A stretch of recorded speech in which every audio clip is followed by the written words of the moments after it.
Good evening, everyone. I would like to call the meeting to order. Start with a salute to the flag. I pledge allegiance to the flag of the United States of America and to the republic for which it stands, one nation, under God, indivisible, with liberty and justice for all.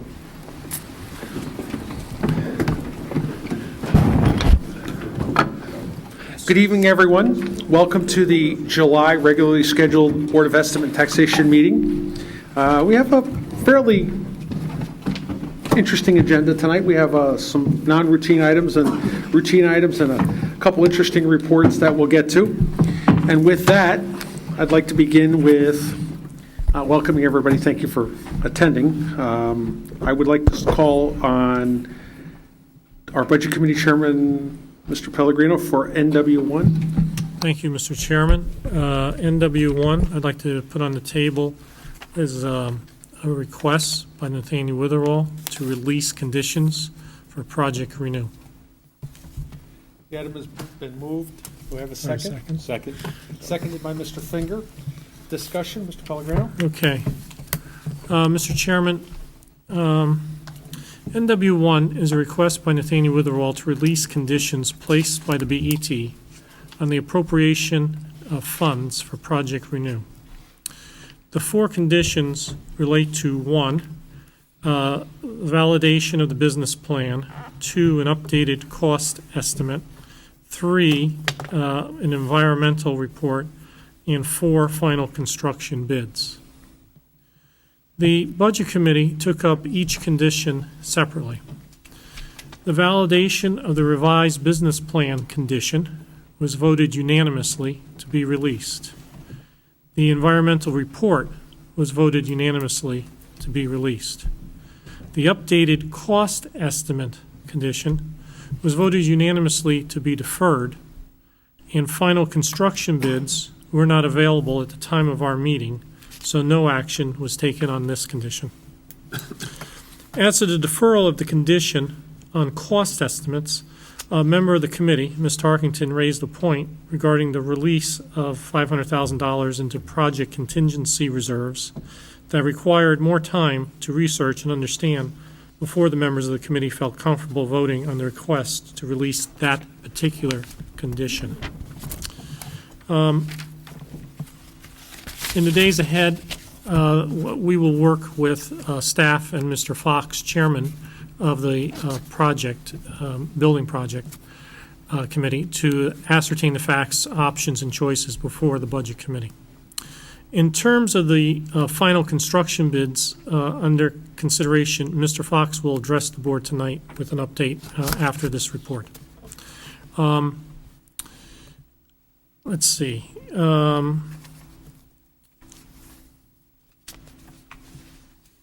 Okay, now, I'd like to point out the salient facts that the committee took into consideration in terms of the business plan. Nathaniel Witherall took into consideration all information and facts as of June 25th to revise their business plan. These facts led to some meaningful changes in specific aspects of the financial model. Some changes were adverse, some beneficial. The net change, however, in cash flow over the life of the project, 30 years, was slightly favorable, $23,696. The specific changes to the assumptions are found in Exhibit 1, which was distributed at our meeting, and which I can go into later if members of the committee would like. In terms of the model itself, the biggest change in the town contribution is an increase of $5,000 per year over the first 18 years of the project. The change in the cash flows, a cumulative change, is $3.9 million in cash flows that would be more adverse or less favorable than the model that we looked at in November of 2011. The committee also discussed occupancy, census rates, recent experience with private pay census, and the staffing model. All those factors I just discussed pertain to the condition on the business plan, which, again, we voted 4-0 in favor of releasing. In terms of the environmental report, a Phase 1 environmental site assessment was undertaken. The report's conclusion, based upon document review, a site inspection, and staff interview, was that, quote, no known recognized environmental conditions on the property require further evaluation, end of quote. The committee also took into consideration that this site has a completely different history from other sites in town, specifically the Hillside site. And the committee was comfortable with the report as presented. Mr. Chairman, that essentially sums up, I think, a fair presentation or representation of the discussion we had at the Budget Committee. Again, we released two of the conditions, one we deferred on and one we did not have before us, but perhaps now, if we may, I would suggest that Mr. Fox, Chairman of the Building Committee, give us an update on where we stand with the bids. Okay. Thank you very much. So it's my understanding that condition as listed on our agenda would be condition 1 and 3. The Budget Committee would recommend that we take a formal vote to That's release correct. those two, and the other ones aren't ready yet. That's correct. And Mr. Fox, if you want to maybe give us an update on where the other two might be or where we're going. And Mr. Chairman and fellow members of the BET, I'm here tonight to give you an update on our bidding process for Project Renew for the Nathaniel Witherall Nursing Home. By the background, the bids were requested through the town's RFP process on June 11th. The bids were received last Tuesday in this room, and from that date and until today, the Building Committee, along with Turner, has been reviewing the bids, assessing options to finalize the bidding process for the benefit of the town and Nathaniel Witherall. In broad terms, we had 20 bid packages, with each package being a separate trade or aspect of the renovation process. For example, we bid site work, electrical, HVAC.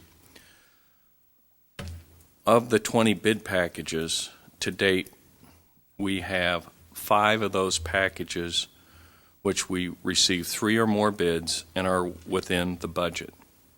We are ready to hold those packages for award until we have the remaining 15 packages sorted out. Of the 15 remaining packages, we feel we'll need to rebid those for several reasons. Right now, 10 of those packages we received less than 2 bids or less. Some packages we received no bids. So we felt we didn't have very good coverage, and in the town's benefit, we think we need to go out to rebid those packages. The balance of those packages, 5, we had discrepancy between our budget and the bids received, and we need to further work on our scopes. It's our intent to rebid these packages in 2 groups. The first group of 8 packages would be rebid on August 1st with a due date of August 22nd. The second, more complex packages, 7 of those would be rebid on August 24th with those bids due September 19th. We should have all the bids received and analyzed for a final presentation to the BET for their October meetings. And that's a brief report of where we stand. very good, thank you. Wow, that's right to the point, so we know where we're going. Okay, discussion. Mr. Chairman? Mr. Norton and Mr. Finger. Mr. Chairman and fellow members of the board, as I think you all know, I represent the board on the Building Committee for Project Renew, and I'd like to make 3 specific comments relating to the bidding process, which the committee met this morning and reviewed the 20 bid packages, or the information we have on the 20 bid packages. And there was I guess you could say some consternation amongst members of the committee as well as Turner. And I have worked with Turner in the past, especially on the Glenville School Building Committee, and this board also worked with Turner on the remediation process for the modulars. And I have total confidence in both Turner Construction Company and the work that they are going to do. Also, the building committee is made up, in addition to myself and Chairman Fox, of, I believe, 7 other or 8 other town Greenwich residents. And I think that they deserve our compliments for the amount of time and effort and work that they have put into this committee to this point, and the work that they will have to do going forward, especially as we review these bids and go through the rebidding process. And I want to personally, in this public forum, express my gratitude and thanks to both Chairman Fox of the committee and the other members of the committee. And the third point I'd like to make is that on 2 occasions, going back to, I believe, the year 2000, the RTM has stated that they want Project Nathaniel Witherell to remain a part of the town of Greenwich. And I think that we have an obligation to go forward and make certain that this is realized to satisfy the actions and the intent of the town legislative body. Thank you. Mr. Finger? Andy, the trades where we, or the parts of the contract where no trades bid, is that problematic or raises any particular concern? Not really. I think that the feedback we received, these bids were being compiled during the 4th of July holiday week. They were due the Tuesday after that holiday period. And in the town bidding process, they have to be received here by 2 o'clock. I think 5 bidders emailed their bids in. Oh, Several bids, we know one bidder from Massachusetts was stuck in traffic. So the format doesn't allow us to give any leeway to those type of things. So we think by we've set these new bid dates purposely not to interfere with holidays, to give them time. We'll make it later in the day, but we will work to facilitate better coverage. So you expect to receive bids from contractors for Yes. those trades? Okay, great. Anyone else? So upon a recommendation from the Budget Committee, it would be, I would call it the condition, we're going to, I guess we could vote on these together, I see no reason, would be the first one, validation of the business plan, number 1. Number 3, environmental report. So that's an item on behalf of the Budget Committee. So I'll call for a vote on that. All those in favor of releasing those 2 conditions of the 4 presented? All those in favor? Aye. Opposed? Abstaining. So we are 12-0 tonight. Mr. Fox, thank you. We'll obviously, you can get on the Budget Committee agenda when you have that, and obviously we get our monthly report from Mr. Norton as well, and thank you very much. Okay, if I may ask the group if we could take one item out of order just because of our guests in the room. I would like to, if we could, move to SE1 next. If any member has any objection? No? Yes, If sir. not, I will call on our Budget Committee Chair, Mr. Pellegrino, for item SE1. Mr. Chairman, I'd like to move SE1, which is a release of condition regarding $155,000 so that we can proceed with the RFP regarding the 800 megahertz radio system study. Second. The item has been moved by Mr. Pellegrino, seconded by Mr. Finger.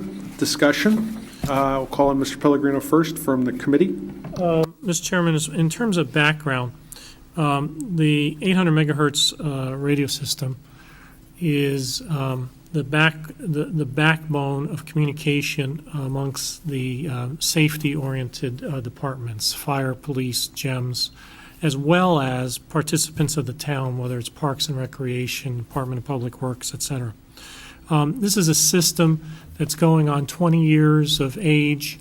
It's a Motorola system, and the vendor, Motorola, has essentially told us that they're no longer going to support it, and they're no longer going to provide parts for it, and essentially, in short order, it's really going to become obsolete quite quickly. In preparation of that, the town, under the now the direction of the Office of the First Selectman, is galvanizing a working group to move forward so that we can hire a consultant to work with the town on developing the next alternative to address this need. Now, originally, this was in the police department's budget, but during the budget committee process, the members of the budget committee felt that given the scope of this project, which could be up to $16 million, that we would be better advised to bring it under the Office of the First Selectman. So it has been moved there, and we placed the condition, which specifically was that a working group be formed. That working group has been formed. The town administrator, John Crary, is in charge of leading it. And so he has come before us and before the Budget Committee and said that we've met this condition, we'd like to release this condition. The committee voted 4-0 unanimously in favor of releasing the condition. Subsequent to our meeting last week, Mr. Brady and myself had the opportunity to review the RFP as drafted, and we had certain changes that we wanted to make and do want to make to John, as well as Captain Cordick, who's instrumental in this from the police department's. So we're in the process, I believe, and maybe John will address this when I finish my presentation, to have an understanding in terms of what the actual RFP language will be. And I think that was very important to share as we take this item up. The second part was we wanted to have a better understanding, again, from the First Selectman's office through John, what the constituency of the working group will be, specifically the executive committee. And I believe there's a desire from the BET to have a member inside the actual executive committee. And then finally, I think we need to have a discussion on the voting mechanism or process by which an understanding or agreements will be reached, either in the selection process of the consultant or how we proceed from there. That was a rather long-winded way of saying that the release of conditions is before us. We unanimously approved it. We had some additional questions that came up since the Budget Committee meeting, and we're hopeful that in this dialogue with John tonight, we'll address those needs or any other questions that come from my fellow committee members or board members tonight. Okay.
I may, as we discuss this tonight, I believe that you've established a committee, and I think that was our condition. And although the BET, I'm looking to not add another condition, but there, I think some points that were brought up were the language in the RFP, and, some of the other things that we had talked about, how are we going to incorporate those, I don't want to use the word concern, but I would say, how would we incorporate those issues that, have come up since we've started looking over the RFP? I just shared it with Captain Cordick, so he'll have an opportunity to look at it. On the face of it, I don't see any of the proposed suggestions that you and Mr. Brady have come forward to be a problem. We're still waiting for some other members of the users group to come back with their ideas or suggestions. I believe Amy Siebert has some comments that she wants to be incorporated. The document is about 10 pages long. It covers everything you could possibly conceive of. Unfortunately, it's a very technical subject, but we don't want to be so narrow in our scope that we miss out on other things that are out there, and we share that desire and interest. Mr. Brady, do you have anything? I believe that you've got Modern communications. I shared with Joe this morning some comments he'd asked me for. I believe you have those, Yes, which basically expand the scope to see if we could make greater use of the infrastructure we'll be installing. If those are incorporated, it requires a look at the business operations of the town and how they would use those communication services, if they are usable, and then they're a real question. And we'd be looking for a consultant to be able to do that. It might mean that, as is done with some of our construction projects in town, that you've got one group partnered up with another to actually do the complete project, because you've got what is clearly a very technical piece in the radio system itself, and then there's other things that would be on it, and it's who responds? Who do we bring in? And do we write an RFP that is broad enough to? Well, one of the thoughts that I shared with Mr. Pellegrino earlier was that we do have another firm that we're going to be doing the IT strategic study on, and what we may want to do is bring them in to assist us, or actually go to another firm, someone that could look at things from a broader perspective. We don't want to minimize the importance of getting the technical aspects of this radio system right, where the radio towers are, how the thing interacts with the portables, all the other different radios that we have. We have 600 radios. This not only GEMS and the fire and police, but it's also DPW and Parks and Recreation, the health department. And in emergencies, we also have TAG, and we also have the American Red Cross and a few other little odds and ends. So this is really a critical element of our communication system. And how that all interacts, how do we make sure it's got the capability to change as the technology in the world changes, how it's going to be operated day to day going forward, how do we make sure it's done everything. There's a lot of things to be thinking about, and maybe one firm isn't going to be good in every aspect of it. So I don't have any problem with that. It's just a matter, as we're going along, we're learning and we're making decisions, and we're open to your suggestions and assistance. I guess I have two concerns. I hear a committee that, or two of our, I'll call them liaisons to this assignment right now, have issues, and I really want to make sure that those are, and I hear your willingness to do that. I want to make sure that I look at it as I try to get this board all the time to looking down the road. This is a very complicated system. There's talk about grants to fund it. We've heard that. I want to make sure. The state funds involved. There's a lot Right. of I want to make sure we possibilities. pursue those in the best manner we can. And quite frankly, I look out into the future and I say to myself, this is, when you talk about 600 radios and keeping that working, and, right now, is the future going to be police department, police officers running and monitoring this in the future? Is this really going to be a change in how the police department works in a separate entity within the police department? You know what I'm saying? Right now, Correct. it's being operated and managed by our police department. I think in the future, I could see a change in that. But it's early in the process. Right. It's not something that's going to happen in one or two budget periods. But we do have to have someone who owns it, who's responsible for it, make sure it works well. It could be something similar to what we did with the dispatch program, civilianize it. I think there's a lot of ways this can go, but I'm not making a prejudgment on anything. We're open to all these different suggestions and ideas. Captain, is there anything we're missing or anything else that you think is, obviously I know you're on the leading edge of this, right, from the current system we have. These suggestions actually are good ones. They're certainly not onerous, probably things that should be in there anyway. I just got these tonight from, I'm guessing, Mr. Brady, and this is, you could argue that the RFP covers these in other ways, but certainly they're questions that we would expect the consultant to answer anyway. You're right. Could we better organize communications townwide? Certainly. There are plenty of places that pursue different models that don't involve the police department running the radio system. That said, it is a very important asset for us, and the ability to ensure that it works all the time is hypercritical for us. And I think sometimes when you take these assets and move them outside the public safety environment, you sort of lose that it needs to work all the time thing. But not always. But no, these are good, actually. No, and from our point of view, I think we want to put somebody on this. If this is going to turn into that kind of $1 million, I think we would volunteer somebody to go through that process. He's smiling down there. No, other than that, no, I appreciate it. I just think that, now is the time we get these items on the table so we know where we're thinking going forward. Well, we'll be on this for years, so you might as well get used to it, because this is not going to go away. It'll be a long-term project. Does anybody have any questions for Mr. Raymer for Captain? Yeah, I just want I'm largely repeating a comment that I made at the time of the budget committee meeting. The thing that had concerned me is that I don't have Bob Brady's skill at this either, and I haven't seen the RFP, and I haven't seen that suggestion list, so I have complete ignorance here. But the thing that had occurred to me is I felt like I was looking at two separate skill sets, and I was concerned that the RFP, either that there be two RFPs looking for assistance from people with each of these different skill sets, or that you have an RFP that's broad enough that it picks up both of these skill sets. The skill sets that I'm referring to are, on the one hand, to have a person who understands the marketplace, the pieces of equipment that are out there, what their features are, which ones are better than other ones, and how you assemble that into a system.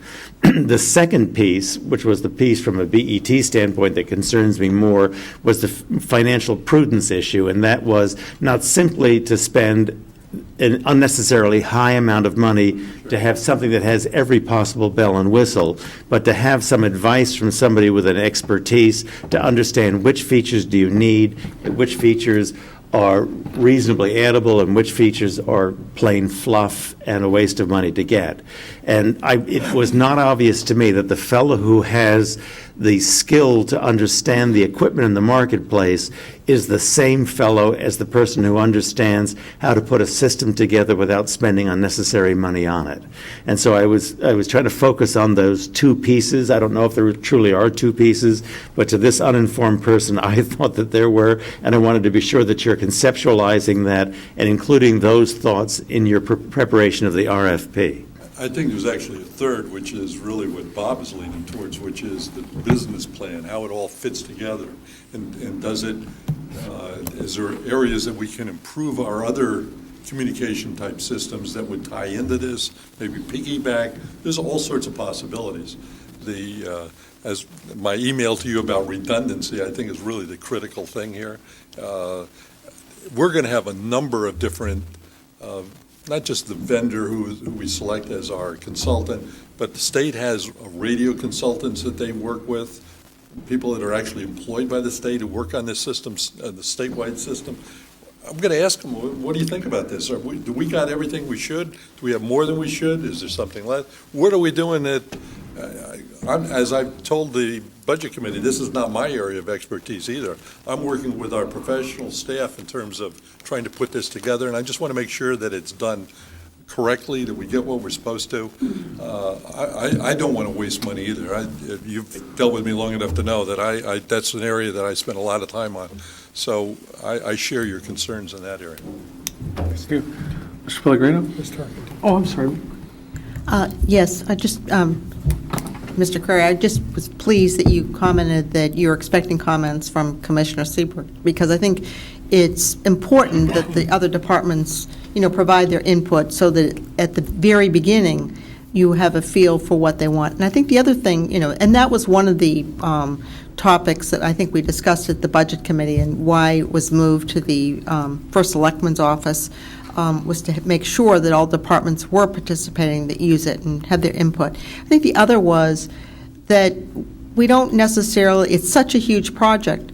One of the reasons to go out to a consultant was to determine, should we be deferring some parts of the purchase, because the technology will rapidly improve. I think we heard some discussion of that in February. So it's maintaining the balance, keeping up the system so it's very workable today, and perhaps deferring some to wait for the new technology that could, enhance the system and make it cheaper or better to use or whatever it does. So, thank you.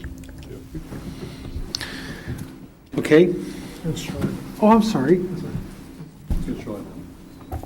Mr. Curry, I think after the Budget Committee meeting, we spoke, and you were mentioning that a lot of municipalities in our region are going through this exact same process. And you mentioned the consultants with the state that you're going to touch base with. But as we go through with this, I'd also like to hear that we've reached out to other municipalities. We know what didn't work, what did, what they found was cost effective, and so that we have a regional perspective as well, and not just what features we want within the town. To the extent it makes you feel any better, I've talked to places from just outside Detroit to Texas that have recently installed 800 trunked P25 systems. In fact, most of that RFP is cobbled together from about 4 others that I got for an identical consultant service that other places have put out there. And in answer to your question, there are giant national communications firms that have the technical expertise to spec out a new 800 trunk system for us and can answer the whole giant communications picture. There are 5 or 6 giant ones. I've been trying to compile a list from looking at other respondents to other RFPs from across the country when I can get them, of places that we're probably going to want to send this product to for Joan Sullivan when she is ready. I think we're going to be able to find somebody who can answer all these questions and have the technical radio expertise to give us a good product.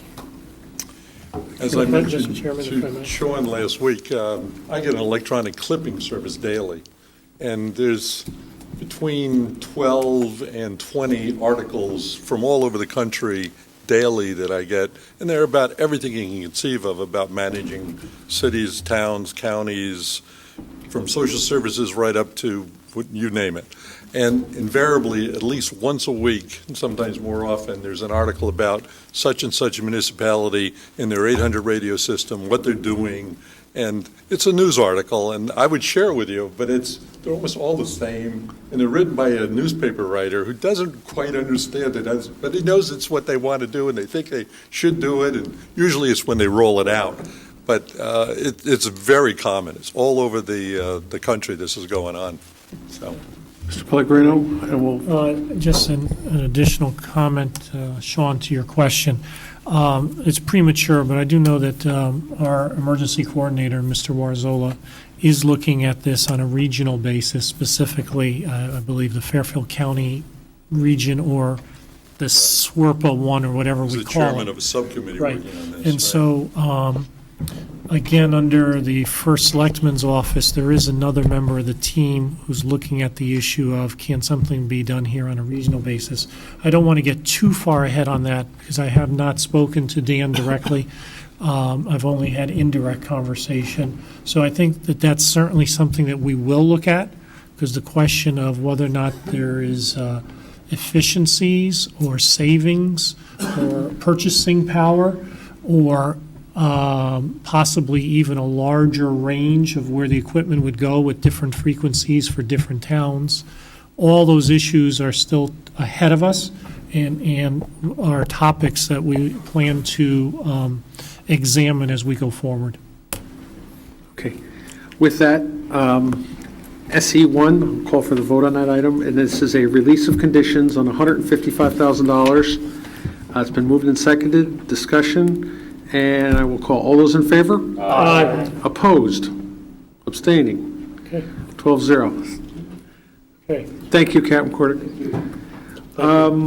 Which brings us back to our items in order. FD8, I will call on Mr. Pellegrino. Mr. Chairman, I would now like to move FD8. This is a request from the fire department to transfer $100,000 to cover overtime expenses. Second. Moved by Mr. Pellegrino, seconded by Mr. Finger. Discussion, Mr. Pellegrino? Okay. Mr. Chairman, the fire department is requesting a transfer of $100,000 from Department 208, which is the volunteers, to Department 205 firefighting force. Now, the request is essentially to cover the cost that the department incurred in overtime expenses because of the two storms, and because as of this date, we have not yet been reimbursed from FEMA.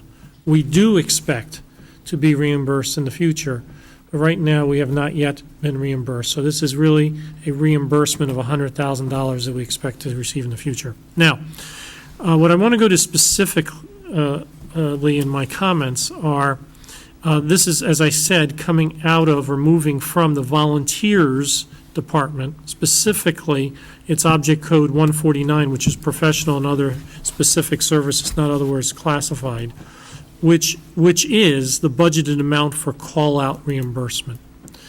And it is going, as I said, into overtime in the firefighters' object code.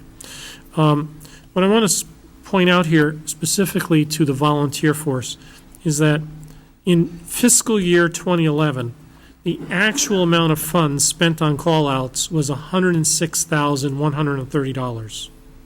For fiscal year 12, which we just ended, June 30th, we budgeted $210,000. I don't know if the books have been closed on that yet, but essentially somewhere around the same amount as the prior year will have been dispersed for call-outs, which leaves $100,000 in that account to be transferable, to be transferred. The right to do this does exist within the department. The chief has the right. And I want to be clear that the chief is not raiding or taking away from the volunteers something that otherwise would be a resource to them. This is simply a budget line item where the year is over and the amount that was budgeted was not fully consumed, and therefore it is available for this transfer. I think that's going to be the end of my comments on this. Thank And you. you guys were 4-0 in favor of that? We were 4-0 in favor of it. Okay, discussion. A real quick question, if I may, to Mr. Geiger. Roland, this is for fiscal 12 that just closed. This is year end. So the difference we would see is if we approve this transfer, that'll approve the approved expenditures. But if we don't receive the FEMA by the time you finally close out the year, we won't see the revenue recognized until next year. That's correct. Okay, so just, I guess when the appropriation statement will come out, it'll have a revised budget, And then on the revenues, there'll be a, We did accrue some of the FEMA revenues already. oh, We okay. do have a letter from FEMA, certain items are confirmed that we're going to be getting. Oh, So we did accrue some of it. okay, good. Thank you. Any other discussion? All those in favor? Aye. Opposed? Abstaining? 12-0. FL1, Mr. Pellegrino? Yes, okay, Mr. Chairman, I'd like to move FL1 as a request by the Finance Department to reduce bonding authorization, specifically for the general fund, $4,300,173, and sewer improvement fund, $2,691,352. Moved by Mr. Pellegrino, seconded by Mr. Finger. I'm going to call for discussion on this, but I'm actually going to ask Mr. Menarski, would you go through this for us? Yes, I will. Let me start out by making a correction. It's actually FI as in finance one.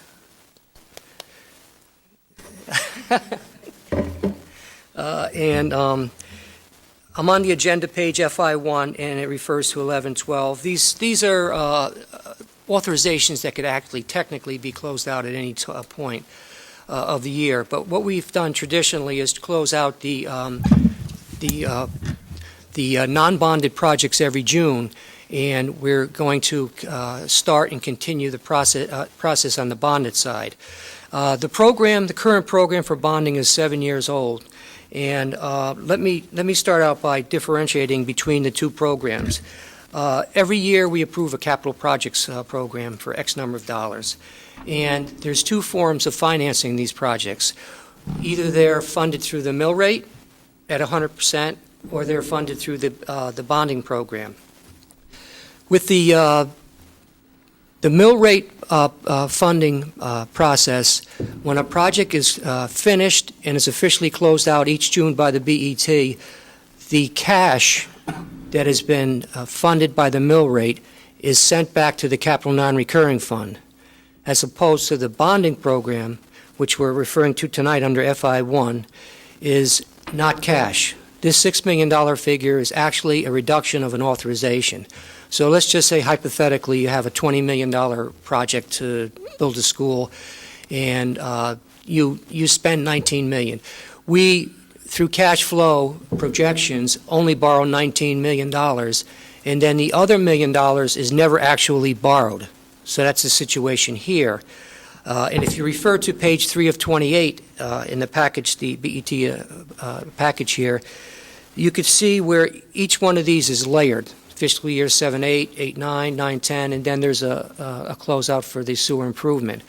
So what we're doing here is we're requesting, the Finance Department is requesting the BET to close out old projects that have been completed per the departments and no further spending will be done.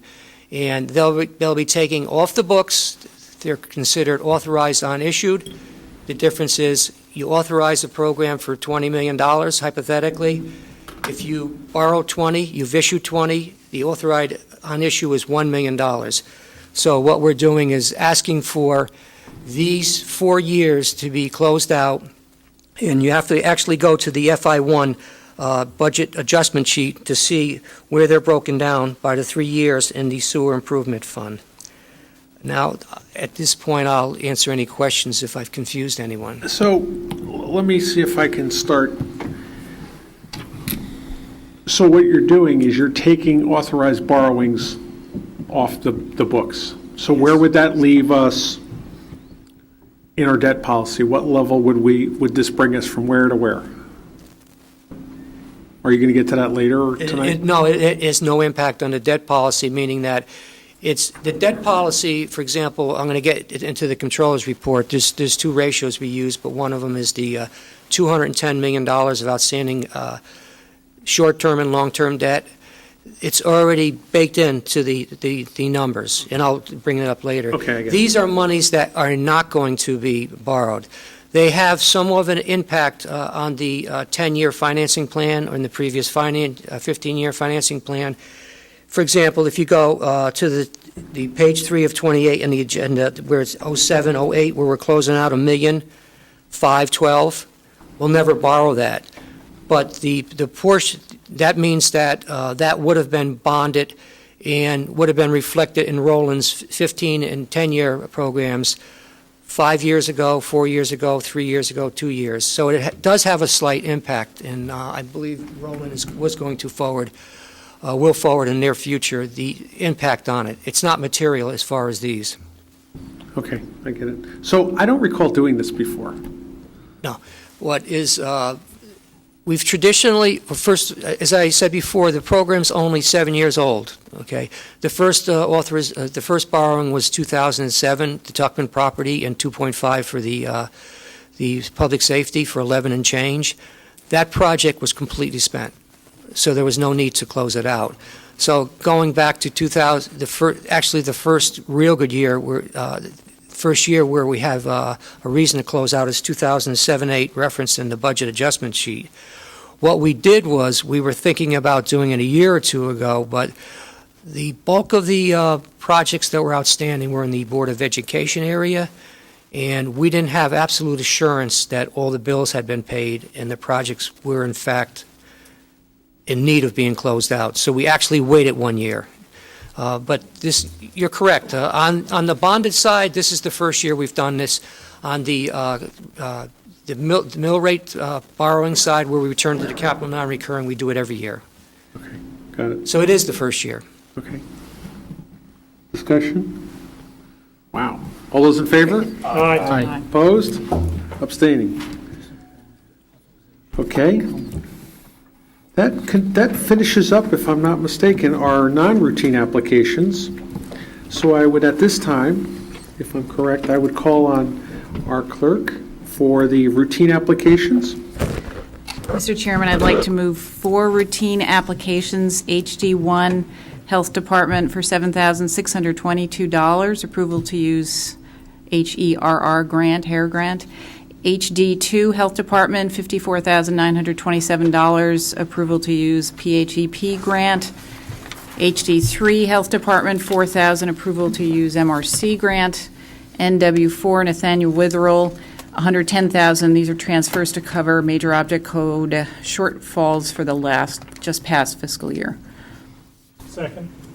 Moved and obviously second, and there are routine items. Any discussion on any of these? If not, all those in favor? Aye. Opposed? Abstaining?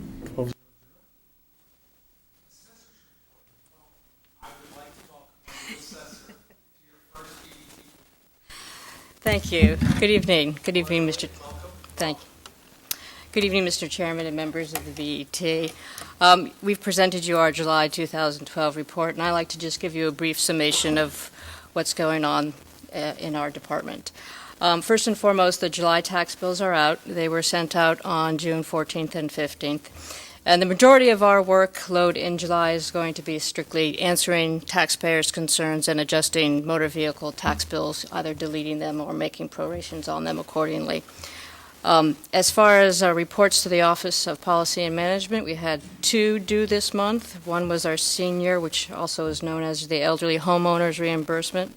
That was due and submitted on July 1st. We also had a state forester's report, which reports our Public Act 490 assessments, and that was due and submitted on July 1st as well. Currently, our residential and commercial property appraisers are out in the field. They're doing building permits. They are picking up any renovations and new constructions that will be added to the 2012 grand list. That's an ongoing thing. They'll be continuing that through the summer and the fall. And finally, there were an additional 22 suits filed against the town against the 2011 grand list. That's in addition to the 2010 that's already there. And in the next couple of weeks, and actually in the next month or so, we will probably be getting or settling a number of these. So hopefully by fall we'll have a number of these settled and resolved. Okay.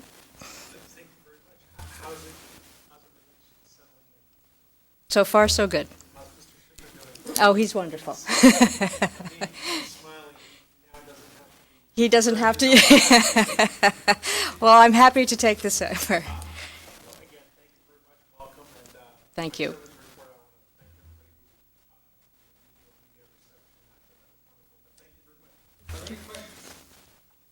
Mr. Raymer.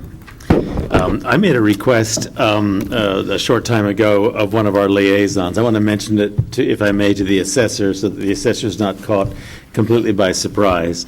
Late in the life of the 2005 revaluation, we were having some sense that there was an emerging process at which it was appearing that the properties valued at the lower level of the marketplace were being taxed somewhat more heavily compared to their more expensive brethren at the upper end of the marketplace. We were pleased, therefore, to go forward with the 2010 revaluation to try and get relief from that problem. It seems to me that at the end of a 5-year period, you're beginning to get this dispersal that the marketplace begins to change, and as the marketplace changes, the revaluation becomes a little less relevant because it's now at that point 3, 4, 5 years stale. Very, very early, right after the revaluation, sometimes it's hard because you've had relatively few sales after the revaluation to get a sense of how the revaluation worked. But at this point, we're about a year and a half out from the revaluation. It seems to me that that's kind of a good moment to be looking at the revaluation and trying to get a sense of, gee, how did we do? Mm-hmm. And from what little I'm understanding, I think the impression seems to be that we did pretty well, that the marketplace does seem to be supporting the figures that we were finding in the revaluation. Sorry about this long preamble, That's but okay. the request that I made of one of the one of the members of the liaison group working with you is I wouldn't mind to try and get back from the assessor's office maybe in September or something. It doesn't have to be right away. I recognize you're very new on the job, but I wouldn't mind to get a sense in which we get some data back from you that would give us a sense that in sectors of the market, the highly priced properties, the middle priced properties, the low priced properties, how are we faring a year and a half out? Are those sales complying pretty much with the revaluations that we found as of October 1st, 2010? Then similarly, I wouldn't mind also to get a sense maybe on a neighborhood basis. How do we look at District 10 compared to District 5 or something? Did we do that job fairly well?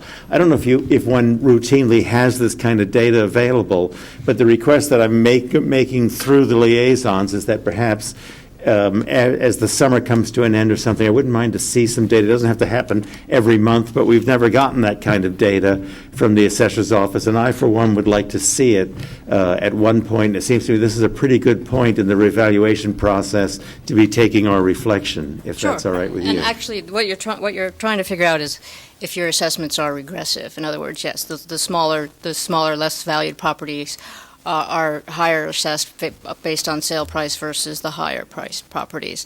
And actually that can be done quickly. It's actually not that hard to do. We can put together an analysis that basically looks at sale price to assessment and determine what they call a coefficient of dispersion, and that will tell you how close you are to your sale and where your dispersions actually start. In what segment of the market you have those issues. So that's something that can easily be put together. And do you segment the market by neighborhoods as well?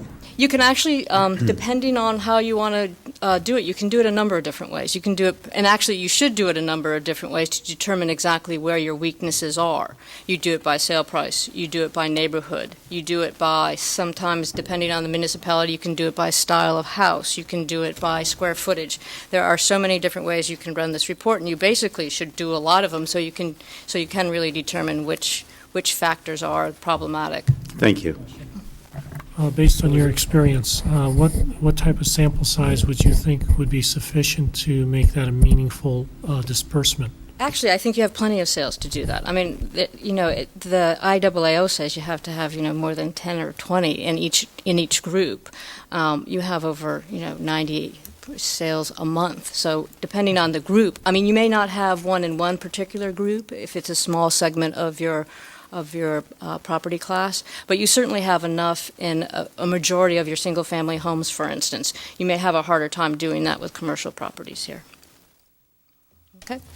Thank you very much. No, Thank you. I would like to, Ms. well, Tarkington? a couple comments. First, I would just add here that Bill Finger and I, working with the assessor and the assistant assessor in the past, actually do review this data and have a lot of charts and information, and we have done it by neighborhood and by ranges of property costs and so forth, but particularly by neighborhood. So it actually is a lot of work because we have 22,000 plus properties. But, I think that it can be done, and we had done it most recently over the last couple of months, and we've been looking at it more to understand where we are in the cycle. But now that I've said those, I would just like to move that we accept the assessor's report. Second. Moved and seconded. All those in favor? Aye. Opposed? Those are, welcome again. Thank you. That brings us to the controller's report. Mr. Minarski. Good evening. Let me just...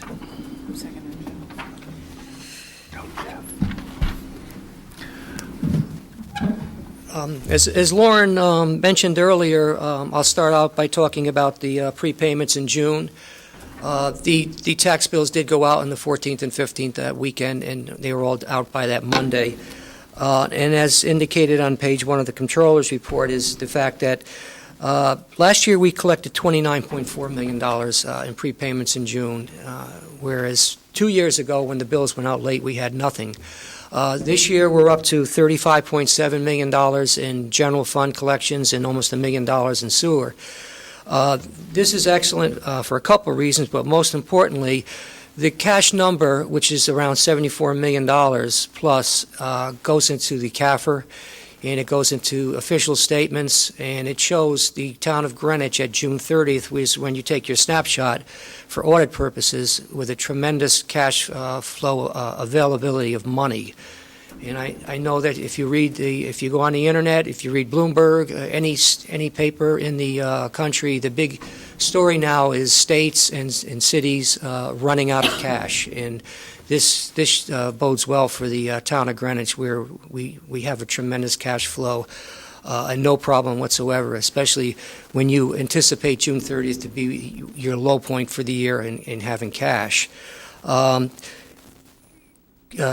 Credit, I put this on a controller's report because I know that going back to Bill Finger's request a couple of years ago, but really I'd like to give credit to the tax collector and their staff working with the assessor's office to get the tax bills out in time and to the printer and reconciled between the rate book and the tax collector's office and the printer, et cetera.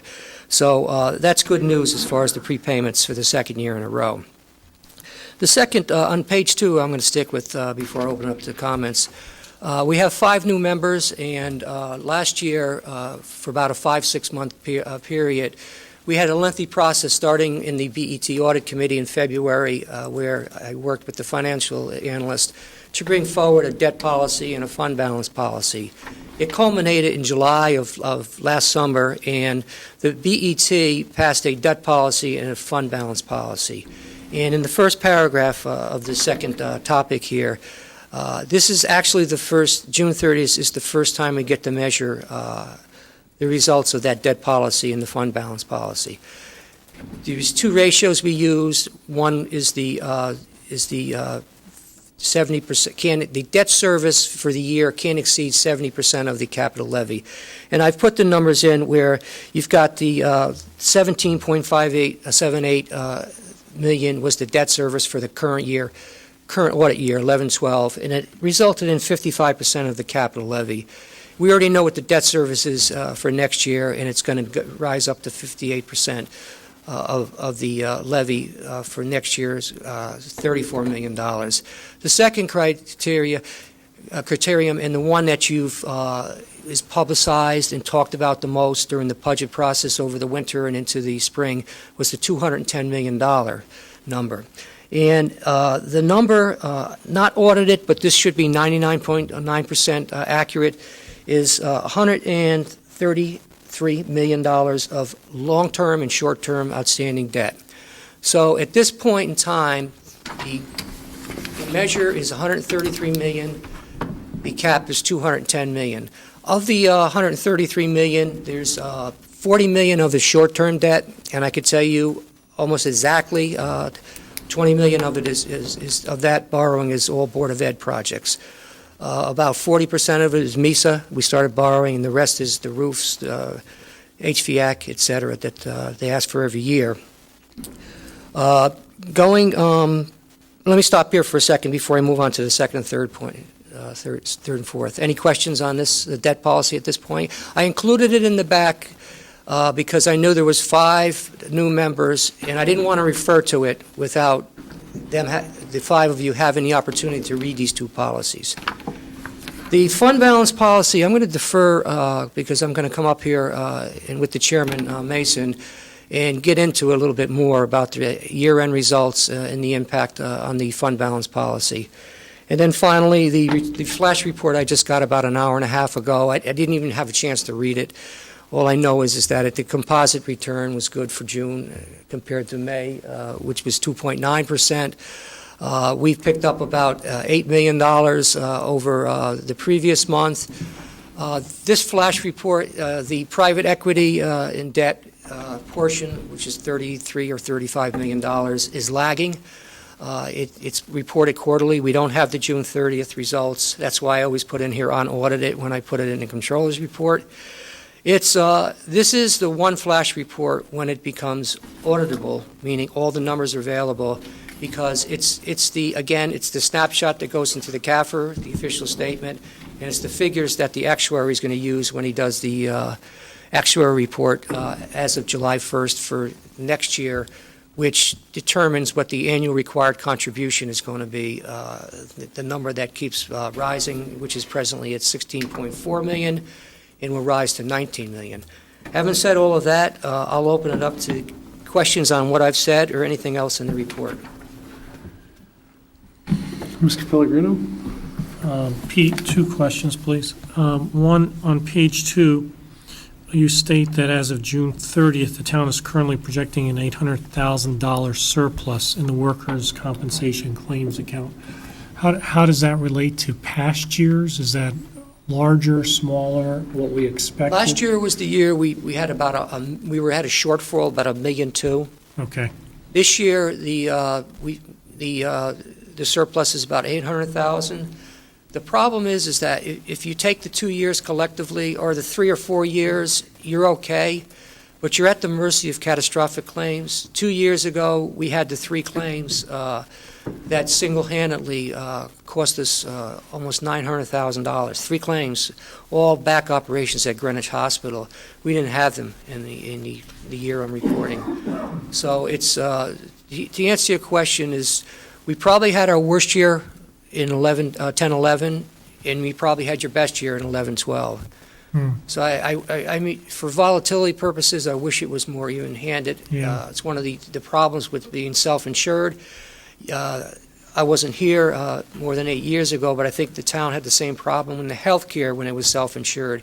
It's too hard to budget. You don't know 18 months out who's going to have a catastrophic claim, and especially when you have a cluster of them like we had 2 years ago, it's very hard to budget. Okay. My second question and then a request goes to the investment performance summary, the flash report that you gave us. Do you think that by our September meeting, you would actually have the final numbers for June 30th for the private equity funds, so we would actually have a true-up in the retirement system in terms of their performance? Yes, I think we will. All right, so then if I may, through the chairman, ask a request. For the September meeting, would you be kind enough to give us the 1, 3, 5-year history of actual performance for the retirement system, and the same for OPEB? As I want to see over 1, 3, 5 years, what's been the performance of our retirement board, and I also want to see what's been the performance of our OPEB trustees. So we're looking at apples to apples on fiscal years. Yes, I can do that. I'm thinking here. OPEB has only been a trust fund for a number of years. I think it was January of 8. It was half of a fiscal year. So 5 years, you're going to have skewed results because we were restricted by state statute as to the percentage of equity to fixed income. Right. I can still do it. but You can the fourth and footnote fifth that. year it might be a little skewed. Footnote it, but certainly 1 and 3 year comparison No, will be I'll do valuable. 1 through 5, but I'll qualify it by saying that it became a trust fund January 1st, 2008. We appreciate that. I think that'd be beneficial to the board. Thank you. Ms. Tarkington? I just had a question, Pete. On page 2 at the top, what do you mean by, this is in the section under Retirement Board, the revised market value of assets at June 30th, 2011. What does it mean, the revised market value of assets? I just think you meant mark to market, didn't you? This is, per the flash report, I think this is, what I'm saying is what I just spoke to. In other words, if a year ago, if I gave you the flash report, I gave you a number, and it's been revised to number one because it's audited, but number two, you've got the private debt and equity number is not. That lag. The fourth quarter is not in there. That lag, okay, thank you. Thank you. Mr. Norton? Mr. Chairman? Yes. Yes, I'd like to address two items in the report, one of which was covered in the audit committee, but it's at the bottom of page 3, dealing with the risk manager and our insurance broker, Frankel and Company. The presentation that was made to the audit committee, which is identified in here, is that we are facing a potential substantial increase in our insurance premiums for fiscal 14, meaning a year from now. We will have the risk manager and the insurance broker back to make a presentation to the audit committee in, I believe, February. And after all the reinsurance agreements have been signed by the various, or established by the various insurance companies, to be able to have a better sense of whether or not, and if, what the amount might be of a potential increase in insurance premiums for fiscal 14. Okay. The second, Oh, yeah, one more, I'm sorry. the second point I would like to address, and it's possible that it's going to be addressed, the cash forecast that's included in here. Are you going to address that later, Peter, in your presentation on the economic conditions? I did refer to it, the $74 million figure. I didn't plan on it going into it further. I was just going to talk about, this is cash. I was going to talk a little bit about fund balance. But if you have a question, I could answer No, I just that. want to point out the cash forecast and the balances that are indicated on this sheet in this report. Actually, let me respond to that. That's actually a good point, which I mentioned before, but I could be specific. Is everybody page 19 of 28 in the budget package? Go all the way down to the bottom, as far down and to the right as you can go. You see that $12,249,000? That was cash at June 30th. We had a problem with Moody's back then when we were doing the credit review. They zeroed right in on that.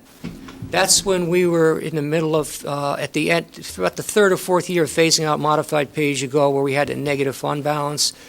And that's one of the reasons why we changed to a bonding program, because of cash flow problems. We tried to do Hamilton Avenue School, Glenville School, the public safety facility for over $100 million.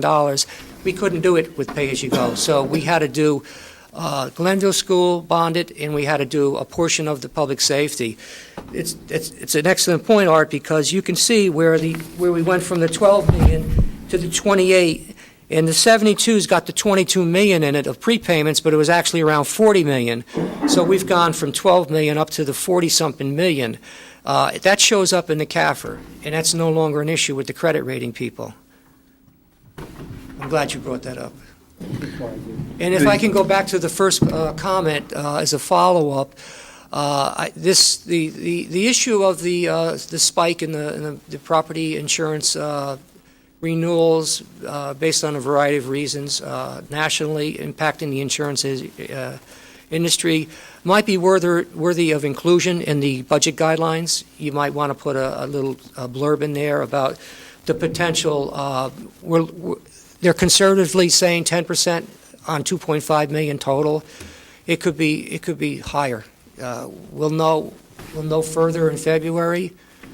and we'll know probably finally in May in case we don't get the number right and have to set aside contingency in the May when we set the mill rate. But there's a potential out there.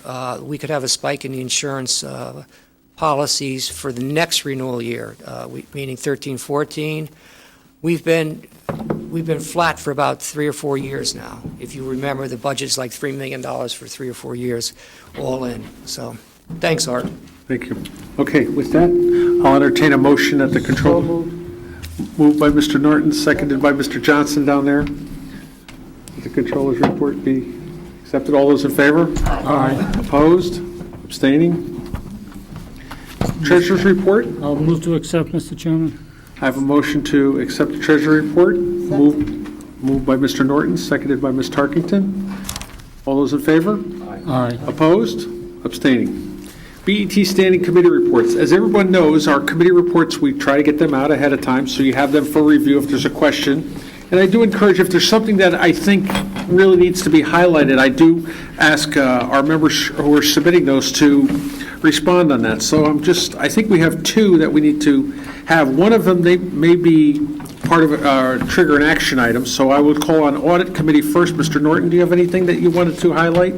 Yes, Mr. Chairman. I apologize for the late submission of this. I completed it yesterday, but the Audit Committee met Thursday morning, and our meeting lasted nearly 4 hours. It was a fairly extensive meeting because of the items that were considered at the meeting. But the report that you have in front of you is the 2 committee meetings that have been held since the last BET meeting in June. We had a special meeting with members of the Library Board of Trustees on the 20th of June, and then we had a regular BET Audit Committee last Thursday morning. And let me go specifically or directly to that. At that meeting, I invited the newly appointed Superintendent of Schools, Dr. William McCursey, because we were going to receive the final report from the internal audit of the audit that had been completed back in, I believe it was March, of the internal controls and procurement of payment cycles for selected Board of Education contracts. As a result of the final completion of that audit, 14 recommendations have been made by internal audit, all of which have been accepted by the Board of Education and endorsed by the superintendent sitting at our meeting last Thursday. This is a substantial change in both policy and practices by the Board of Education in dealing with the specific items that are included there, in the way in which vendors are going to be chosen, the use by the Board of Education of the T-Drive by 5 Board of Education employees. And also, there is a recommendation which they have accepted to create and integrate with the Town of Greenwich Purchasing Department a common list of approved service vendors. Subsequent to that, as a result of these efforts, multiple forms have been developed by internal audit for recommendations to record monthly emergency and exit light tests, monthly fire extinguisher inspections, bi-monthly fire suppression system inspections, quarterly sprinkler inspections, yearly fire alarm inspections, and a contract supplement form to record changes in contracts, especially those that compromise statutory requirements for compliance with the Connecticut prevailing wage law and contract performance bonds. As I indicate, this is, I believe, a substantial change that has been taken by the Board of Education. I think the Audit Committee is complimentary and extends our thanks and compliment to the Board of Education for the adoption of these many changes that have taken place, and hopefully it will prevent the type of situation that we discovered beginning last December. Well. Following that report, we then had a completed report from the town purchasing audit by internal audit, and there were 4 recommendations that have been made by internal audit involving various the Board of Education agreeing to develop a purchasing policy manual, to develop a practical insurance requirements for external pupil personnel services, which they do not currently have, and to perform background checks for the same individuals. The fourth recommendation is for the library to develop and implement a purchasing policy manual. The current purchasing policy manual for the town of Greenwich exempts numerous town departments, including the Board of Education and the library, and it's the opinion of the audit committee that going forward that these conditions will be remedied with the result of having the inclusion or having both the Board of Education and the library participate in the policy, the town policy purchasing manual. So I think that the audit committee has made substantial improvements in these two areas going forward. Subsequent to our discussions with internal audit, we then concluded any discussions that we've had with the members of the Greenwich Library trustees. We've had 3 meetings with them going back to our May audit committee meeting, and as a result of our discussions with them, the so-called Sam Lowell Stoll Memorandum of Understanding, which the library refers to as the McCulley-Stoll Agreement, we are recommending that agreement remain in effect, and that at our next audit committee meeting will be presented to the audit committee to make it the official policy of the Board of Estimate Taxation, and will request that the library agree to that, and we both sign it, and the date will be changed from November 28th, 1988 to September 2012. The following our discussions with the library, the committee has made one recommendation, and that a liaison relationship be established between the Board of Estimate Taxation and the Greenwich Library trustees. They are very receptive of that, and our vote was 3-1 to make that recommendation. And that basically concludes my comments, Mr. Chairman. Thank you very much. First of all, we're never going to get anybody who want to serve on the audit committee. They do a lot of work. With that said, I think the recommendations and the report I'm hearing back on the Board of Education on all of those changes is overwhelming. My compliments go out there. That takes quite a bit of hard work to get that, to change the direction of the ship there in that case. And on the library, I think what I would look for is to take the revised, and I agree. I think it should come back from the library board and from our board and it go in our policy manual. As far as the liaison, once you do that, I would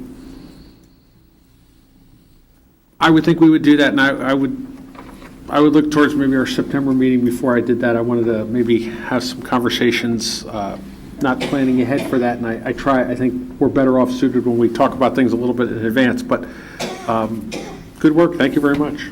Thank you.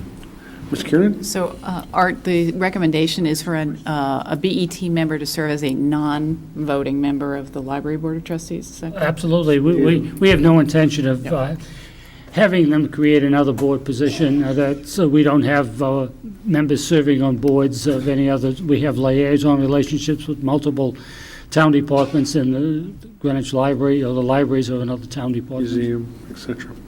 Mr. Sean Goldrick? Yes, just 2 points. One on, on the insurance side here. I made the suggestion that we get from Frankel, our insurance broker, a quote on pollution insurance. This is not for the high school area, not for Holly Hill, or for Nathaniel Witherall, where we know what's there or what's not. But according to our broker, he said a lot of other communities are taking out insurance against possible pollution, and I thought it would be prudent for us to have a pricing of it. If, as Mr. Norton suggested, he thinks that the premium could come in and be very exorbitant, then we can forget about it. If, however, it is something moderate, given our experience of what happened, the liabilities we had at the high school, maybe it's something to consider. I just thought it would be prudent to consider this now, so that if some problem came up 6 years from now or 10 years from now and we had another PCB dump somewhere in the town, at least we could say we did our due diligence, we either took out insurance because it was moderate, it made sense, or else it would have been exorbitantly expensive, and it was best to just deal with it as it came there. Okay. Mr. Minarski, you're meeting with the insurance, that's an option that they almost automatically would offer, right? No. It's not automatic. You have to ask for it, but we expect a quote within the next 2 weeks, and because the audit committee, all of the BET committees canceled their August meetings, what we're going to have to do is share the quote with the audit committee when it comes in and make a decision about whether it's cost prohibitive or not, and not wait until September. So we expect it in 2 weeks, and then we'll find out if we're going to pursue it. But we actually, I guess it's a lessons learned with the soil remediation. It actually came up last October. I asked for a quote a year ago on the remediation when we knew that the range was the midpoint was 13 million. I can't remember the bottom and the top. And back then, the SIR, the self-insured retention or the deductible policy, would start at 30 million, and it would cost a few $100,000. That's when we started to look into blanket policies. And Sean's right. The presentation was last week, and based on the meeting, we decided to go forward and ask for it. Okay. So I take it you're gonna have something for the audit committee, and they'll. I'll share it with the whole BET in the form of an email. Okay. Okay. Thank you. Wow. Starting at 30 Okay. Moving on. Can I just Mr. follow up? That was for, that high price was for the MESA footprint that we already knew about. And I don't want to see anything for an area that we know is polluted already. We don't want to do anything like that. But just something that might be out there that we don't have no idea about. And just the last thing on the library trustee liaison. It was my feeling that we have a sitting BET member who was also a voting member of the library trustees, who in my view really doesn't have a conflict of interest there. You've got the first selectman, who is an ex officio member there, and it just seemed like a bit of overkill to add on top of that a non-voting liaison to the library, especially since their experience is they haven't had a liaison from the BET in the past. So that was just my thinking on that. Okay, thank you. Human Resources, Mr. Johnson. Thank you, Mr. Chairman. At our July 10th meeting, the BET HR Committee heard a presentation from Dustin Anderson of the First Selectman's Office and a representative from QSEN Technologies, a leading provider of 311 systems to municipalities throughout the U.S. They discussed two goals that usually accompany these systems. One is improve customer service through timely and concise responses, and the other is better department performance management through efficient documentation, tracking, and response to citizen requests. The First Selectman's Office is looking for approval from the BET for reauthorization to use the appropriated funds, which I believe now about $70,000, to distribute a 311 RFP to interview some different vendors and select a vendor for possible implementation of the system in late 2012 or early 2013. During the presentation, we had a number of questions and a discussion about costs, implementation, training, a number of different questions on department interface. By the end of the meeting, our committee voted 4-0-0 to recommend to the full BET approval for the First Selectman's Office to proceed with the RFP and to interview 311 CRM vendors. However, we also thought that prior to the release of funds for the purchase and implementation of a system, we recommended that the following be addressed. The first being to establish clear objectives and standards for the system itself, to develop measurements for department performance. Second area was to learn of demonstrated interest in buy-in across all the appropriate town and appointing authority departments. Another area was, given the broader IT strategic review, when would the appropriate time be to consider adding yet another software system to the different departments? Also, we'd like to determine and hear about an implementation strategy that addresses the complexity of the town's various departments. Given recent difficulties with software integration, how would that implementation of the system be more successful? What can we learn from that? And lastly, provide a full estimate of costs for staffing, software program, system integration, training, hosting, annual maintenance agreements, periodic system upgrades. Would there be staff cost reductions or additions? Some areas we'd like to find out. Before I actually come up with a proposal, I do have a question for our town administrator who's still here with us. John, one question I have, at least, and I think the committee kind of was wondering is, given the different areas that we'd like to see addressed, would it be appropriate to address those prior to issuing an RFP, or is it maybe better to issue the RFP, get a little more learning from the different vendors? Well, we think during the process of preparing the RFP, doing the interviews with the various vendors that'll come forward, many of the answers to your questions will come forward. We'll also be able to work with our various departments, get a better feel for their commitment and their participation in the program. We think most of the departments will be very much supportive of this because this is a great opportunity to make a significant improvement in customer service. And right now, we frankly don't have good data on how many calls we get, what types of calls we receive, how fast we respond. There's all sorts of things that we can gain from this.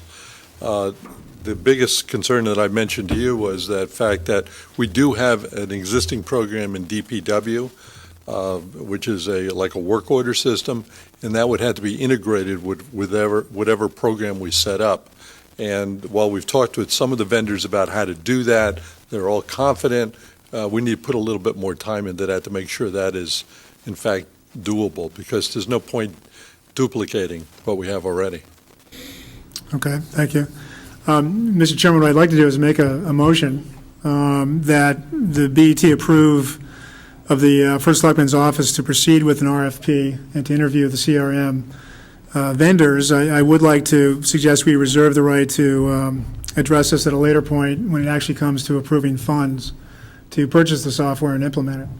But I think, to Mr. Query's point, it would be worthwhile to proceed with the RFP right now and get some more learning and understand really what's going on out there. And would it be your thought that when that comes back, it has to go before the full BET, and/or do you think this is something within the HR committee? Well, I'd like to think the HR. I'm sorry. Very sorry. The money's already appropriated, so this is really just a release. It's not that it needs an appropriation, and I'm just, we had a lengthy discussion in our caucus today. We actually had some help from the town administrator on this. Yes, we needed it. Sorry, I'm going to admit it. But with that said, I'm looking for your direction on this. Well, I think the HR committee would, speaking for my fellow committee members, that we would like to follow up on this and hear more about certainly understand the RFP, perhaps be a little involved in approving the RFP before it goes out. But we would come back to you with our full recommendation at a later point. Just as a background on this, and I did send out an email on this because I don't think this item is one of financial consequence. The BET, when the Economic Times hit, looked for ways and means to share staff. Obviously, there were staff reductions to the state. We've obviously seen our TOO go down. I think in this particular case, and I think I said it in my email, we're asking departments to share staff, and at the same token, we really don't know. What I liked about the demonstration we had is it offers the residents not only an app form to send in a question or an internet basis, but we start getting accountability. Also, I think from what, as I heard the discussion, is that it's not a town system, it's a cloud system, they run it in the cloud. The company that was there does the training, does the operational, does the customization, does the input. I can't see much on the town side other than allowing them in a link into the town, say, webpage. But I think often, and I think I'll use my quote, sometimes we think we know, but in the case of the service requests and how much there are and the repetitiveness and how can we post answers to questions and make a better product to the customer, quote, the residents, I think that's part of this. I do think, I agree that there's a few more things that you're going to have to work out. And this is, if I'm not mistaken, this is in Dustin in Special Projects has got this right now. So I think he put a lot of work into it. That's just my position on this. The operating costs going forward were something in the neighborhood of, we went by resident, by population, right? It was About 15,000 per year. just to run the whole thing and keep track of all the records. And I just thought it was just something we really should consider, especially when we're trying to tell departments how to staff and they're telling us, but you don't know what we need. And well, this is really the way to do it. And I think the other question on buy-in, I think there's only a certain amount of departments that report to the Office of the First Selectman, and this was one of his initiatives. And the others, I think we are getting better at finding ways to massage recommendations, and as you might have heard in the audit committee report. So, as an example, so I would follow your lead. Your motion, I think, is on point, and I didn't hear it's coming out. Is that motion coming on behalf of a committee? No. Yes. Yes. Okay. So that motion is on behalf of a committee. So, any other discussion, Ms. Harkington?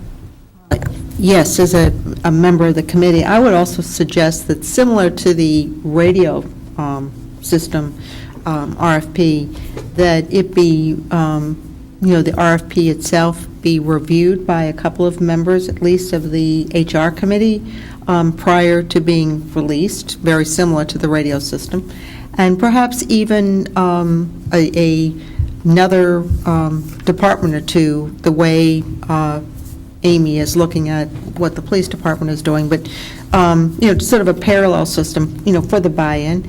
And that also when the bids are in, perhaps that, again, if appropriate, a couple of people either review, the various bids or participate in the discussions, whatever the First Selectman's office thinks is appropriate, but sort of running sort of similar to the radio RFP. That sounded like it was very constructive. Sure. We'll be happy to circulate it to all four members of the HR BET committee, the RFP, so you can comment on it or make whatever suggestions you think is appropriate. I don't think it'll be, it's an interesting little project. It's something we want to do because we believe it will make the town operate, manage better. So that's why the First Selectman has made this one of his goals for the coming year. Number two, once we have the RFP complete and we have narrowed it down to maybe the three firms we're going to interview, whoever you'd like from the HRBET would like to sit in on the interviews, more than happy to have you. I think that's a good way for you to understand in real depth what we're doing, what we're trying to do, and make it seamless. John, you're volunteering all the answers to my questions. Anyway, I'd just like to make a couple of comments. First, I support and I applaud the effort by the First Selectman to install a system that would be beneficial to our citizens and in a number of ways. I do raise one question, and that is, software in and of itself does not necessarily make things better. It's people, the culture that we instill in our employees, and that's as important to me as the selection of the software. I think it was the head of HR, Mary Pepe, who made that comment that we need to be very clear of our expectations of what the system is really going to deliver and its real benefits in terms of how the culture of our town embraces it, i.e. the employees of our government. The second comment I have is, and I may be speaking just for myself, I don't know if my colleagues will share in this with me or not, but I would like to see a software system that is hosted by the vendor, that is serviced by the vendor, that is installed by the vendor. The help desk is a response from the vendor. Any programming that needs to be done in terms of interface with existing software is provided by that vendor. And if I've possibly have missed anything from my laundry list, I want to make sure that it's clear that my expectation would be that this is a self-contained system from a vendor of comparable status that is there not on day one, but on successive days going forward, and is not something that our IT department is going to be, that we're going to be dependent upon our IT department either to begin with, to maintain, or to change or update in future years. That is very important from my point of view. Finally, I do think, despite all the obvious benefits, and you enumerated them, we should also always be sensitive to cost-benefit analysis. If, in fact, there aren't cost savings, it doesn't mean that it's not a good thing, but we should just be clear always with the public about what it's going to cost us and what we really think is or is not potential savings or benefits. Those would be my comments. Thank you. Okay, so we have a motion from the HR committee. I have one brief question, if I may. Mr. Raymer? Mr. Crary, the communications from our citizens that we're tracking, and that's not just telephonic, it also would be email and face-to-face? That's correct. Thank you. With that, all those in favor? Aye. Opposed? Abstained? Thank you. What's the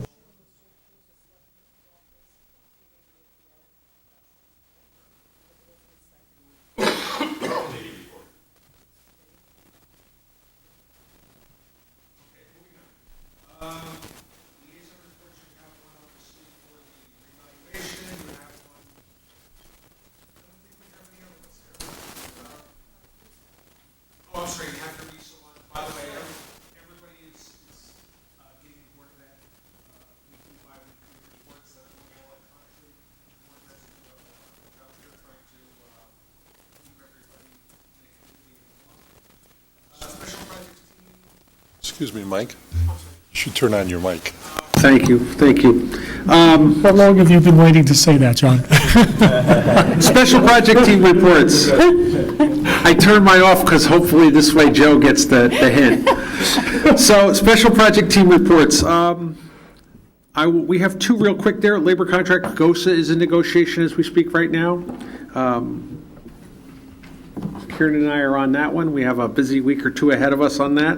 And then BET IET upgrade, Mr. Brady, I'll have a couple comments in my chairman's report, but your email traffic and everything else, I think we're going to have some punitive penalties for those that don't have their Greenwich email address yet. And when we get, like I said, we get the chairman's report, we'll have the written test that we're going to be handing out the 50 questions. So we'll get everybody to do that tonight. But do you have anything to add? I know there's probably a server change coming. We do. Microphone. We do, but thus far I haven't been able to figure out exactly what that is. It will be soon, and I will let you know when I know. Hopefully with enough buffering that we'll get it right. Okay. The only other things that are happening, those of you who are wanting to get the cell service up, we're running that through the town purchasing department now, one of our existing contracts. Verizon is going to, those of you who sent your information in and said you want the service, it will appear. Verizon will take care of provisioning that. And I don't know exactly when that's going to be, but it should be very soon. I haven't spoken to Joan today. The last thing is on the Apple IDs. We have them. There is one remaining problem with our credit card. And I have not spoken with Peter this evening about it, that hopefully that will get sorted out. So Please tell me it has nothing to do with our credit. So the BET's got a problem with a credit card. Okay, thank you. Old business. We have just 2 items to go, and I want to get moving along, but I think this one's really important. Mr. Minarski, I put this on the agenda. It's our, I know we might not be ready yet, but it's our kind of where we stand as of closing out fiscal 12. Okay, as a follow-up to the controller's report, I started to talk about the fund balance policy. We have fund balances measured under a GAAP basis and a budgetary basis. GAAP meaning generally accepted accounting principles, and the budgetary basis is different. The main difference is the way they recognize encumbrances. And there, in the policy, we set a target of 5 to 10% of a budget. And under the GAAP basis, let me back up. It would be 5 to 10% of the collective fund balances of the general fund, the capital non-recurring fund, and the risk fund. And under the GAAP basis, it would be 5 to 10% of the current year's budget, and under the budgetary basis, it would be 5 to 10% of the upcoming budget. We traditionally use the budgetary fund balance whenever we refer, when Roland does his economic forecast with the fund balance forecasted in the report, and in the subsequent year, when we want to use a portion of fund balance, we use the budgetary fund balance. Okay. It's too early to say what the GAAP basis fund balance is. It has 5 components, and it's just too early, so I'm not even going to get into that now. I will say one thing, though. Referring to the budgetary fund basis, the GAAP basis will be higher than the budgetary basis as it was last year by a couple $1 million. Last year, before we had the fund balance policy, the collective fund balances for the 3, meaning the general fund, the capital non-recurring, the risk fund, totaled $23,760,000, which was about 6% of the budget at that time. And basically, the general fund was at $19.7 million, the capital non-recurring was about $1.7, and the risk fund was $2.3 million. Preliminarily, and most of the numbers are in, we're doing well in all 3 categories. The risk fund is kind of, it doesn't change much. We haven't had major hits to it, and we kind of refunded back to $3 million, which we did for this coming budget year. But so far, the numbers, as they're coming in, it looks like collectively the fund balances will go up over 25%, from a $23.7 million number up until about a $31 million figure, which represents about 8.2% of the $367 million budget for the current year. So that's excellent. The fact that we continue, the modified pay-as-you-go is out, it's no longer a factor, and to continually increase fund balance is a very good thing, even if it's marginal, because we're within the target. So we're at 8.2 of the 5 to 10% target. Some of the reasons on why the funds went up. In the area of the general fund, as of today, we have a surplus in the revenue accounts of about $1.9 million, and we're not done. We get 60 days of accruals for the tax collections, so the surplus in the revenue side will be over $2 million for the 11 or 12 year. On the expenditure side, we were slightly under what we were predicting all year. Instead of returning $10 million, we only returned about $8.9 million. So collectively, the two add up to about $11 million surplus. And what you do is you subtract the use of fund balance, which is the $7 million. So it increases the general fund about $4 million. So from last year's budgetary fund balance of 19 and change, we're going to go up to about $24 million. The risk fund is basically the same. It's gone from about 2.355 to about 2.4. So there's nothing new. Like I said, we haven't had any of the major hits to the risk fund as far as pay downs up to the $1 million self-insured retention. The capital non-recurring was at 1.669 audited last year. We're up to about 4.4 this year. There's further good news in the capital non-recurring based on all the work of the Budget Committee and the budget this year.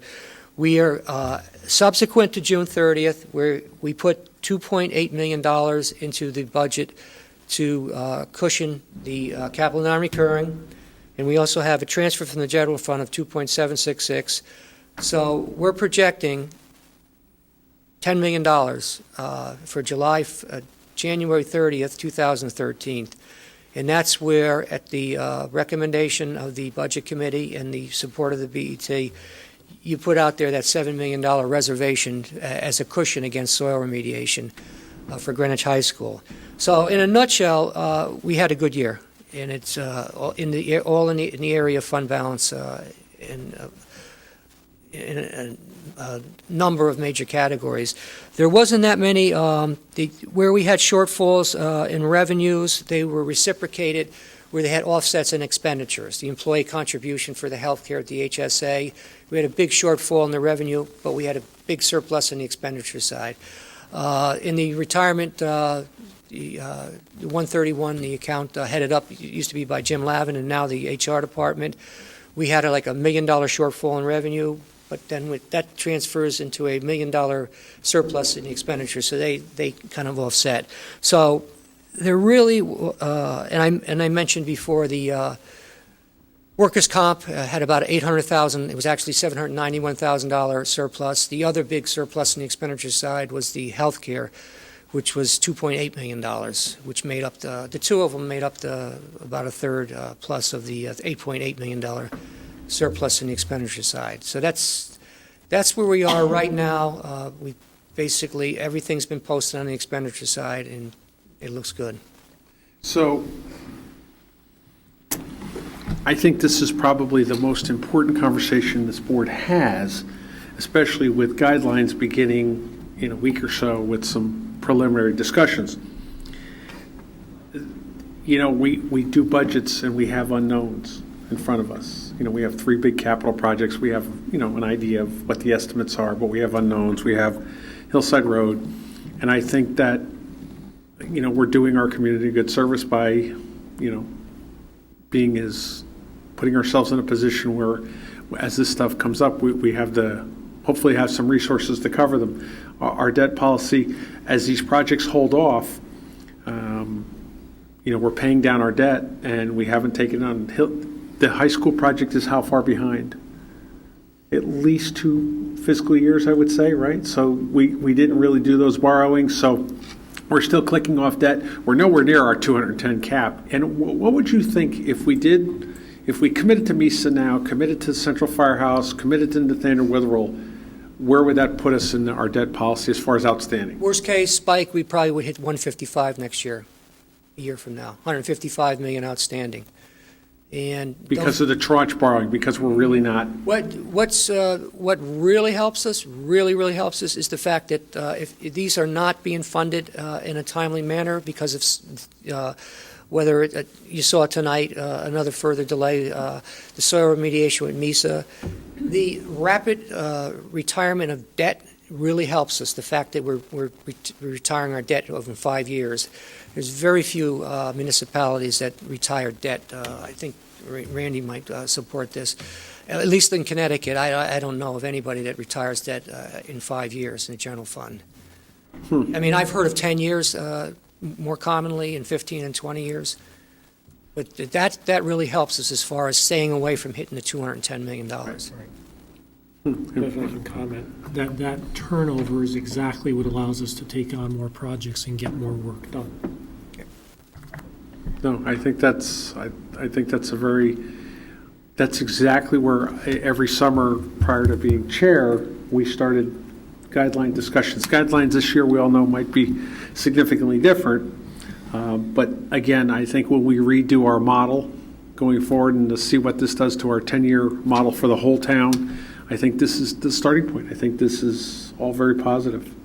Thank you very much. May I ask a question? Yes. Is it premature to know where we are department by department in terms of how they've closed out the year? We have that. Yeah, we have it. Okay. You want to, We can send that out tomorrow. we Yeah, can send it we'll out talk. Okay, electronically. I just want to know if we're there. And you have Board of Ed also now? Okay, thank you. I think we started hearing from the departments ahead of time where they thought they were going to be. Typically, in prior years, the Board of Ed is one of the best, at We're not going to hit that $3 or not, $4 million. yeah, this number year, they actually started having a concern that, and we're like, that's okay, it's just one of the. I think just to follow up on this, the challenges, this is all great news. The challenges, like they've been every year for the last 2 or 3 years, is building up the capital levy, another $3 million. And if you looked at the flashpoint, the first thing I looked at was not only the monthly composite, but the fiscal year was 0.8%. We're 16.4 for an ARC right now. I hope we're still set at least 19 million, and it doesn't spike above that. So that's the 2 big challenges for next year as far as the budget guidelines. Thank you. Thank you Will very we much. have the workshop? Next Wednesday, yeah. Next Wednesday. Well, with that said, everybody's good work. I don't know if I need to do a motion or not, but I believe most of the committees have canceled their meeting in August, and I had planned on not having a regular scheduled meeting in August. However, I do have a few other ideas that I'm working on if I get some help from some of the members on here. And I know the Budget Committee is going to have a special workshop, so unless anybody has a desire, I will actually formally cancel our August main BET meeting. Oh, that was really hard. Are you looking for a second? Okay, I just figured I was checking. Okay, minutes. Our minutes from our last meeting. I move their approval. Moved by Mr. Raymer, seconded by Ms. Tarkington. All those in favor? Opposed? I will call on under Chairman's report, I'll call on Mr. Norton. Do you have anything this month? No, sir. I'll call on our clerk, Mary Lee Kiernan. Just accompanying you to GOSA and working with Mr. Pellegrino on our Town of Greenwich Board of Education working group, which should be finishing up soon. Wow, thank you. I know that's another big project. I have very little this year. For those of you who helped put the orientation together that day, that was a wonderful ceremony for Lauren. I know Mr. Finger, Ms. Tarkington, but I think people in finance, I think a lot of people helped on that. I really appreciate that. I thought that was wonderful. GOSA is in meetings right now, and I believe mediation is scheduled on that, and there'll be more on that coming up. The iPad training day, I meant to thank Captain Kordick was here, and I thought that was wonderful. Mr. Brady, it was a great day. It was a start. We probably need another one, but we'll see how we go. As I said before, guidelines are coming up. I would say guidelines, in my opinion, should start with a list of the items that we think need to be covered, rather than the substance of them, but things that we think we need to touch on, and that should be sent to all 4 Budget Committee members, because they're actually starting next Wednesday. So that'll be a very, very important thing. And my last item was the written test on iPads and emails. I will say that Elaine is offering quite some interesting comments on your performance with your iPads and stuff. And I want to just reflect that it is a big undertaking, the RSS feeds and the emails, but it really does work. It is amazing. I truly believe I can run the whole meeting tonight with that. But we have an award tonight for one of our most special members with the best question of the month. We're gonna keep track of these as we go forward. It seems one of our members, who is going on one of his extended vacation with his lovely bride, who we really need to have our HR committee look at his vacation schedule, had a question. And the question was, it became the lead question after somebody asked about the switch, how you stop rotating. But when somebody called the finance department and said, I'm going away on vacation, how do you turn the thing off? I thought that was the question of the month. So, Mr. Norton, did you learn how to turn it off yet? It's the button on the top. So, okay. So those of you like Mr. Finger who don't have your email address yet. Oh, I do. Oh, you do? And Mr. Pellegrino. Emails from my email. And Mr. Pellegrino, who keeps sending me emails, Mike.Mason, and I don't get them, and he's like, didn't you get my email? No. And Mr. Brady responds, Joe, it's Michael.Mason@GreenwichCT.